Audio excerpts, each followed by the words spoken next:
Hey, what's up? It's Miki, and welcome to my mini vlog.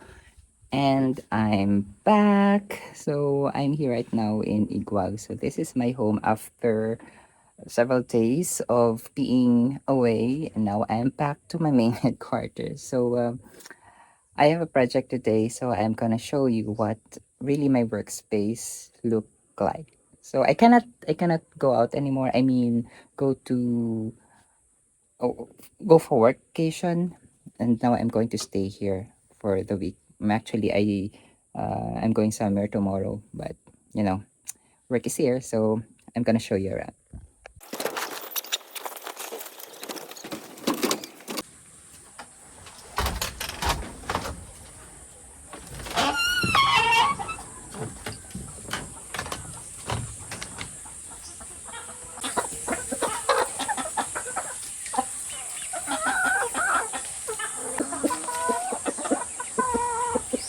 So that is my house. So sometimes I work there, but since I built this house, so I really want to make this as a workspace. But now I have another workspace, and it's on top of the hill.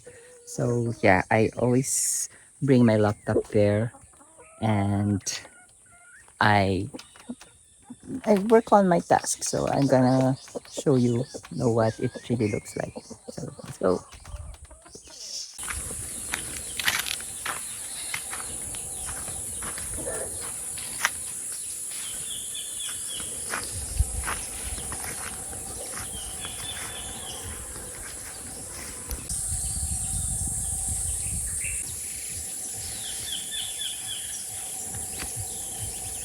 So yes, we really need to climb before getting there.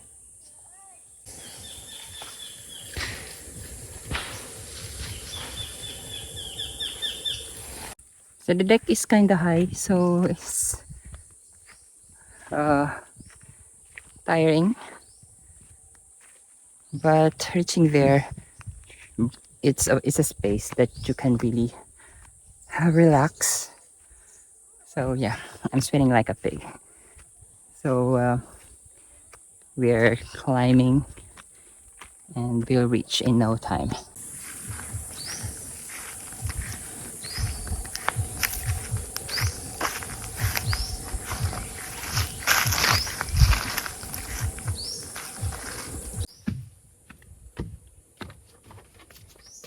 So here's my workspace, and this is called Ikigai deck. So this is the deck that I built right after Typhoon Odette. So all those woods, all those trees that fell during the typhoon, so we used them as this to build this Ikigai deck. This deck that overlook, which is overlooking the forest you see in my background. So this is where I work if I'm not on vacation, if I'm not at home. So I always go here. Just bring my laptop, my task, and then here. No, I work here, and this is the most relaxing, quiet place that I've ever been. So aside from vacation, so this is my main headquarters. This is my main office actually. So I enjoy working here. So yeah,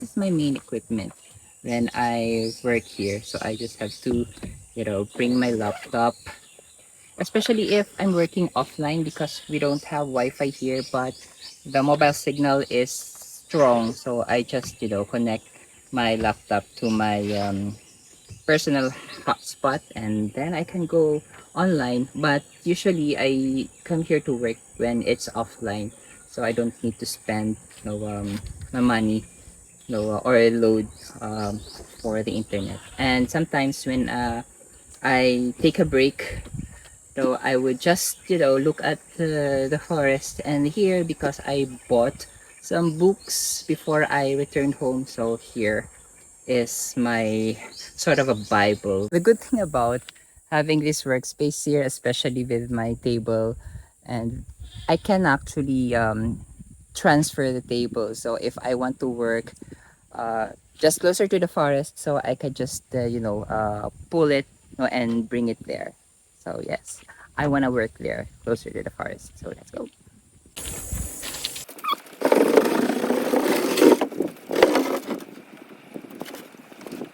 So there you go. I have my laptop set up, and now I'm ready to work. Here, the work really starts at 8. I go here at a farm like 7:30 or earlier, 7. If we don't have daily masses, so I go here right after the mass, after my breakfast, so that would be 8 o'clock. But since we don't have a daily mass, um, I go here early. So I was like 7:30. I went here, and yeah, I rest a little, social media, and then at 8 o'clock I'll climb here, and then really climb. I take my ascent here at Ikigai deck, and then I just do my work. The good thing about here is, of course, this is my constant workplace, and makes me accomplish my work quickly because just look around you. I mean, you're surrounded with trees, and all you can hear is the sound of the birds, and just feeling the air, the breeze, and you don't have anything to worry about, and you just focus. I just focus on my tasks, so that is why I can finish the work faster, and I can accomplish it without any distraction. So yes, this is an ideal workplace for me aside from going somewhere else. I only go somewhere, I only have my workation if the duration of the task is longer, like 5 or even a week. No, although I can finish the task in like 2 days, even if it's a week long project. So yeah, um, if the task is like shorter, I'll just stay here, and it just feels like you're somewhere else because of the environment here.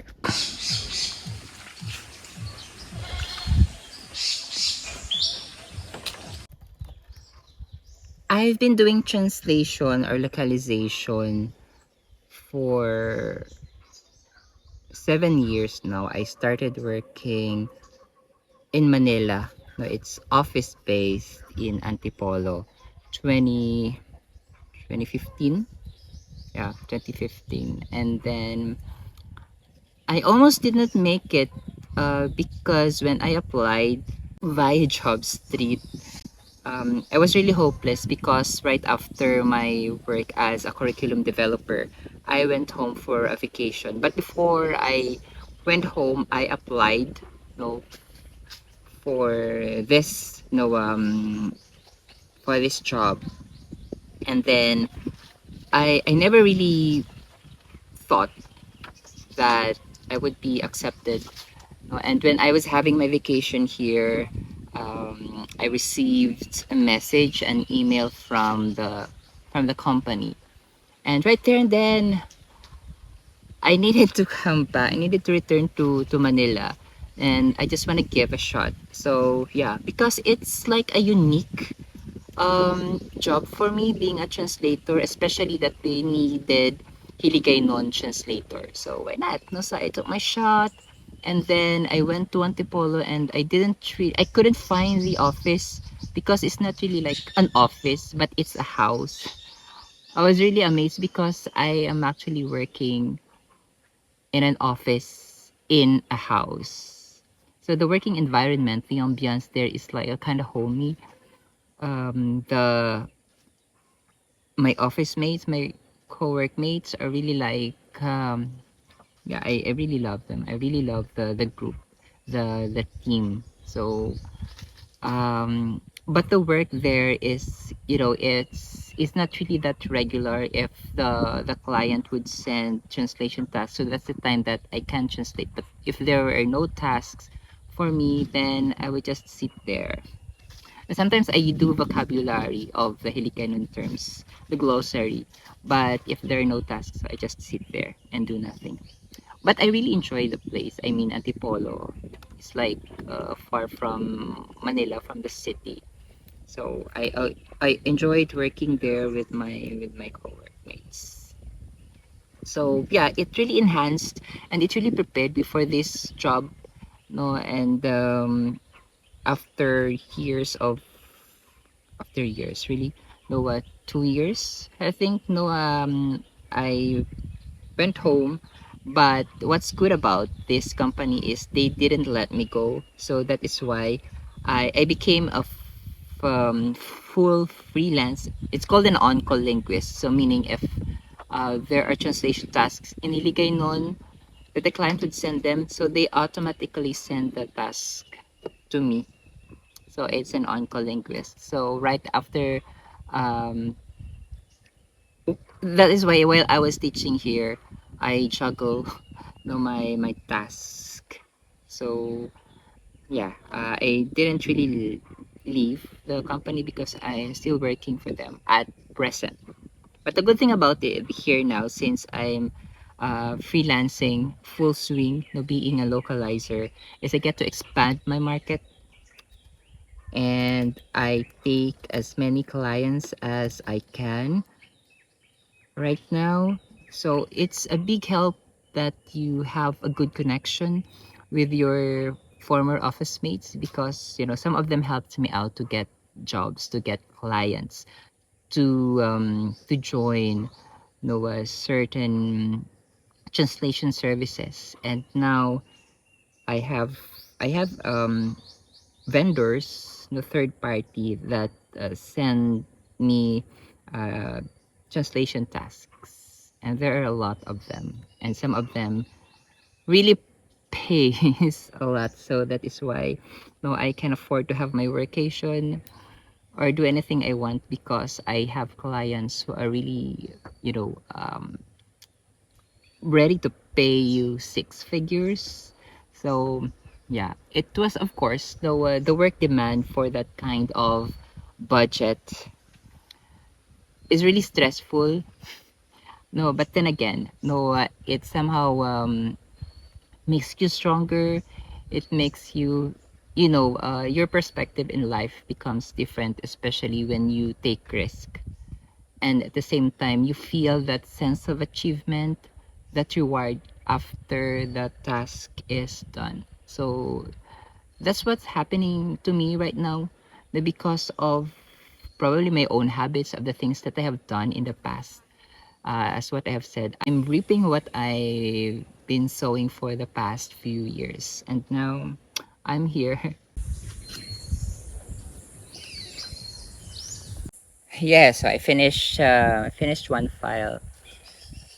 So yeah, the lesson here is, I mean, freelancing is not for everybody. And as much as possible, if you have a day job, if you have a stable job, you must have to think like 1,000 times before you venture into freelancing. Me, I've been like freelancing for 5 years or 4 years, no, and it's not easy, but I learned to be patient. The things that I enjoy now is actually a product of like these 5 years of hard work, 5 years of being patient, of waiting for the tasks to come. No? So remember that there are always delays when you want to reach certain goals. So me, I've been patient enough. I've been like um, faithful enough. So that is why I'm enjoying it. But if you really want to venture into like translation, that's what I learned. Be patient, be humble. That you cannot get anything that you want without sacrificing things, without being patient. So that's what I learned. Now I am enjoying. I can do whatever I want because I've been through hell. But in in experiencing the that hell, there are always people around who can help you. So yeah, don't burn bridges. Be friends with everybody, especially those you know who can really help you. Be humble, accept your mistakes, and have all the values that you can, possibly learn. So that's what I did, and now everything is not easy still. No, I still have delays. No, but now that I have somehow put no some eggs in my nest, if you know what I mean, so I don't have to worry about that. No, so I'm like secured. No, that's what I learned about also finances. Know that when you receive your payment, whether it's small or big, no, you just have to make calculated moves, no, in doing your finances. So now I'm like secured about my emergency funds, all those things that would help me in the future, insurance and all. So now uh what I have to do is to just enjoy and being here, being at the present moment. So I hope that you learn something.